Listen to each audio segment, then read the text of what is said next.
Namaste. My name is JVN Rishi Gautam from Department of Journalism.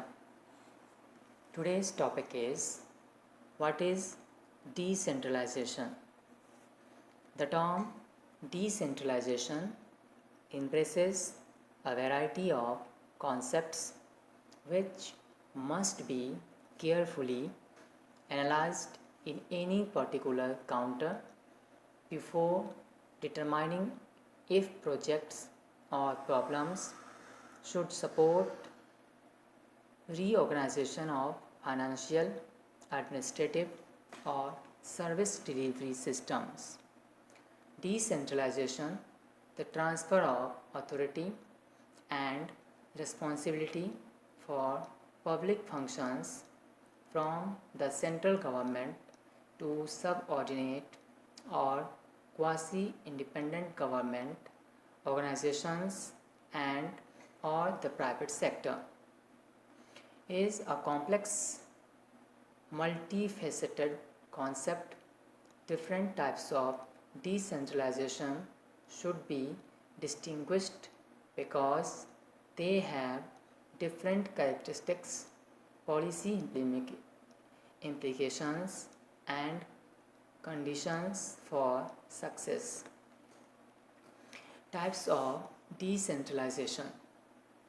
Types of decentralization include political, administrative, fiscal, and market decentralization. Drawing distinctions between these various concepts is useful for highlighting the many dimensions to successful decentralization and the need for coordination among them. Nevertheless, there is clearly overlap is designing any of these terms, and precise definitions are not as important as the need for a comprehensive approach.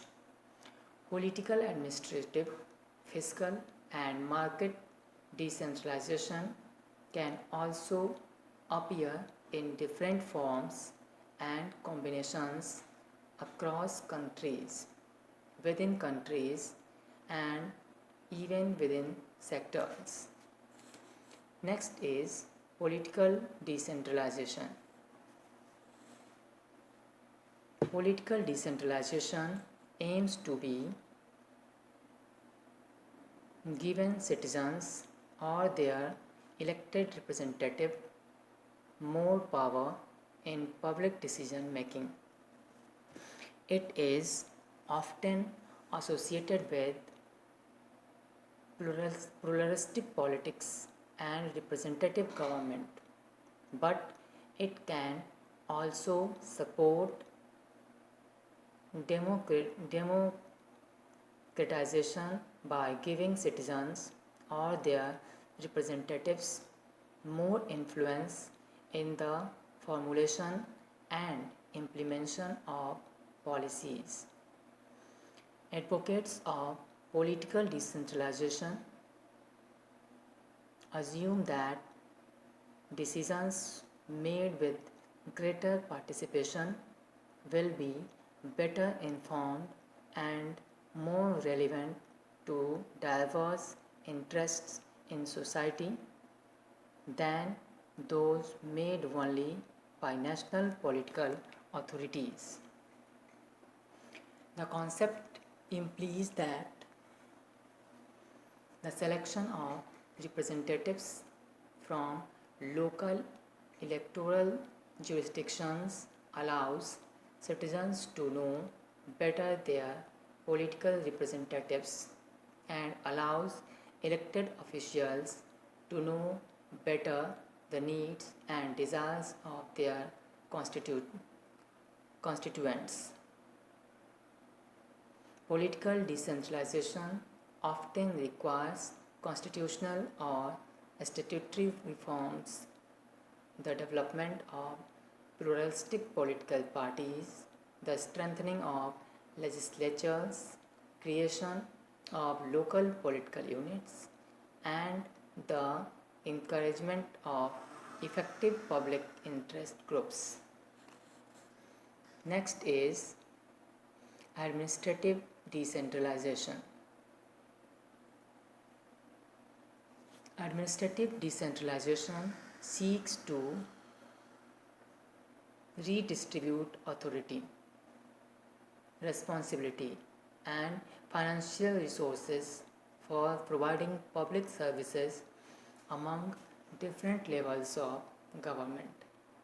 It is the transfer of responsibility for the planning, financing, and management of certain public functions from the central government and its agencies to field units of government agencies, subordinate units or levels of government, semi-autonomous public authorities or corporations, or area-wide, regional or functional authorities. The three major forms of administrative decentralization: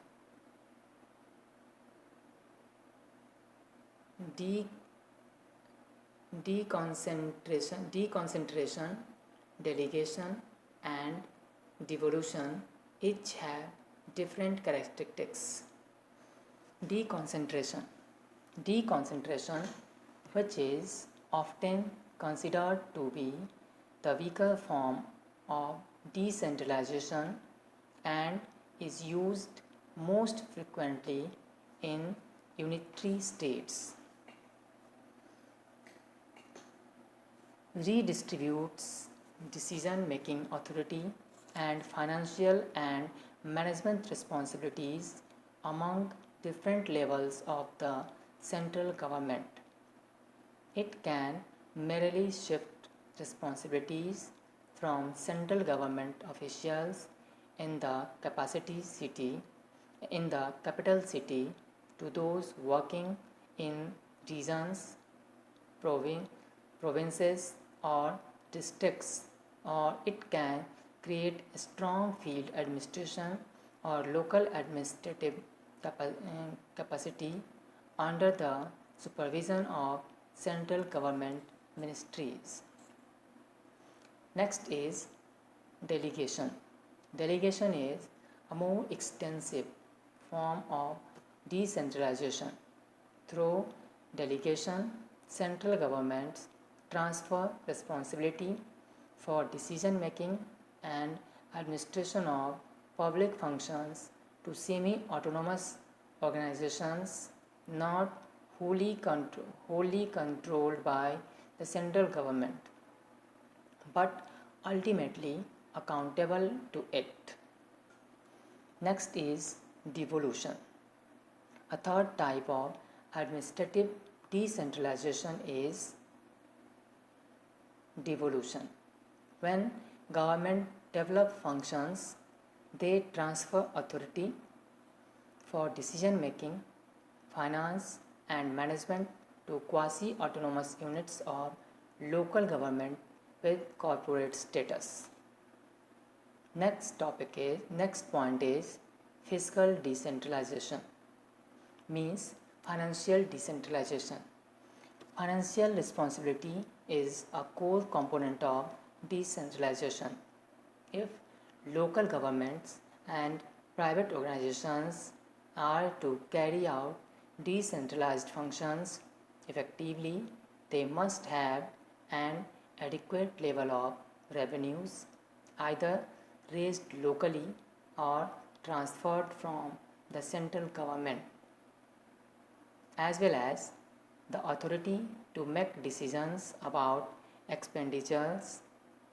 Fiscal decentralization can take many forms, include self-financing or cost recovery through user charges.